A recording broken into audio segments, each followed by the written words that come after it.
So this stuff, I just amazed. Nobody has really talked about this or even asked about this. Hey, what's going on potentially behind the scenes? But I think they have to have access to the LinkedIn data.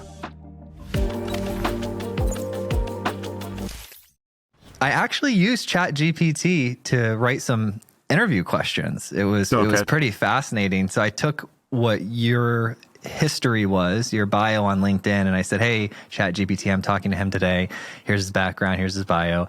And then I said, this is the type of startup he's building. And I just told it a bunch of stuff about you. So now they know about you, the AI does. I'm not surprised, you know what, because we played around with it too. I played around with it. First, I was just, what it spit out was just insanely amazing. I asked just stuff like, why would anybody use usage-based pricing? Or why is usage-based pricing better, right? Or how would you get started? I think something along those lines. And man, it literally just spit out line by line, pretty much a playbook. Anyways, we can talk about that. But my take is, as exciting and as powerful it is, I have a feeling that they had to be crawling LinkedIn data as a huge source of input into this ChatGPT. There's no way an AI engine today can not just bring the right content together, but also formulate it in the way that it's spitting out content. They have behind the scenes view that Google does not.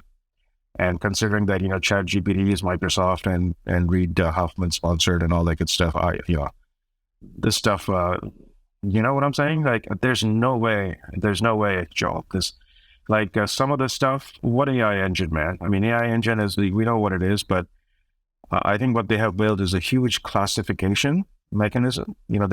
Once you have the content, yes, in real time, question comes up, which blocks to bring together and how to sort of structure them. And that's magic right there itself. But there's no way that there's some AI engine out there that's articulating what is the value of usage-based pricing relative to subscription. I mean, it had to be curated by something that's already out there. Like if you look at the first is a LinkedIn profile, like I've written about this stuff and I've written articles on LinkedIn, and then LinkedIn has specific groups where people talk about this stuff, right? So there, if you take those, that input into an AI ML engine, now you got, a good source of input that you can do something better on top. So this is, I think, something that's been off limits to Google. So this stuff, I just amazed. Nobody has really talked about this or even asked about this. Hey, what's going on potentially behind the scenes, but what's your take or anything? I think they have to have access to the LinkedIn data. Yeah, I haven't asked it about LinkedIn stuff. I don't know where they're getting their information. Josh, that's actually a good thing for us to look into is, do they list out the sources of their data, right? Because that I would be really curious to see. And you're exactly right. One of the reasons why Copilot by GitHub is so great is because Microsoft bought GitHub. They used ChatGPT.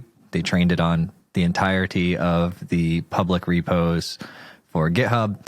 It makes sense that I'm sure somewhere in LinkedIn, there's a line in the privacy policy that's going to allow it. If you just kind of work your way backwards, I think just how the group came together. I mean, who's behind it? I mean, all the power to them. I think it's ultimately a good thing and force for the good.